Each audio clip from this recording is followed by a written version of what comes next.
Part three here. Just wanted to finish up the excellence piece. I can only this can't be overstated. Be early for meetings. If your leaders want you there at 7 o'clock, be there at 6:58. It just sets the day off for a good tone and makes their job that much easier, and that really builds into that professional relationship, and it really shows your team a lot of respect when you're there early, which means you're going to be on time.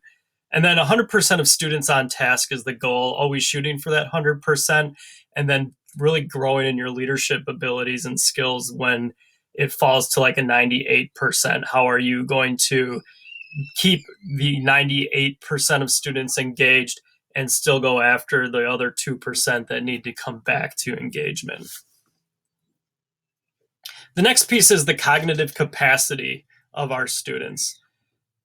And it's really important to understand that IQ is not fixed. Performance is lower because of environmental factors and issues early on in life.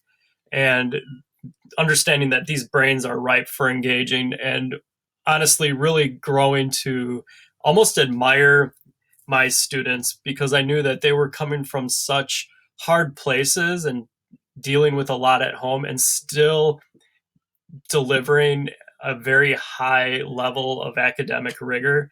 When a student is coming from a real tough place and still getting a 4.0, it really makes you almost admire that person more than a student who's coming from a place that has all the supports at home. And relationships are so pivotal, you know this, and understanding there's a need for positive adult relationships. The rates of positives to negatives is 1 to 2 in poor homes, going back to that time factor, and it is 6 to 1 in higher income homes. And some of that has to do with absent parents and stressed caregivers. Instead of punishing bad behavior, you'll have to teach appropriate behavior. And this is another good tie-in to why it's so important to give those steps in a process for clear transitions, because every time you give a direction, it builds in the opportunity to both praise and encourage specific students and really undo that negative mindset. Another key factor that needs to be in our forefront is understanding the stress level that our students are operating at. Bills, family violence, overcrowding, harsher discipline at home builds into the stress level of some of our students. On a severe, acute to severe continuum, it leads to aggression.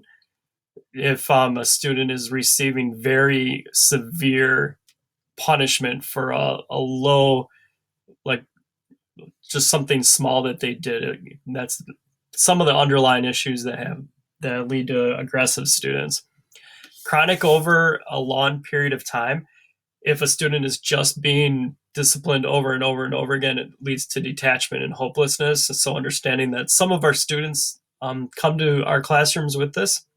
And then the idea of allostasis, understanding that the more we can create a stress-free environment and stress-free activity or de-stressing activities, something as small as if something goes wrong in the classroom, and something as small as saying, oh, everything's much better fourth grade or much better fifth grade. That's the way it's supposed to be done when they come back to attention. One thing extended stress leads to is emotionally damaged students cannot effectively deal with criticism and channel it into improvement. So being very cognizant of how we are delivering feedback. When many children from low SES run into difficult challenges, they engage in negative self-talk and may perceive their failures as challenges they cannot overcome. And understanding that many of our students have this very negative tape and recording going on in their head where they really believe that they're not good enough and that they can't measure up to the expectations.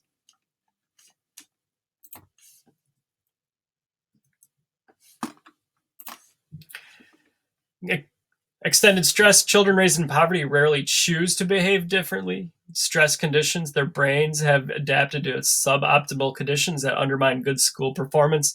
And infants' brains are hardwired for only 6 emotions. And we're going to jump into those in the next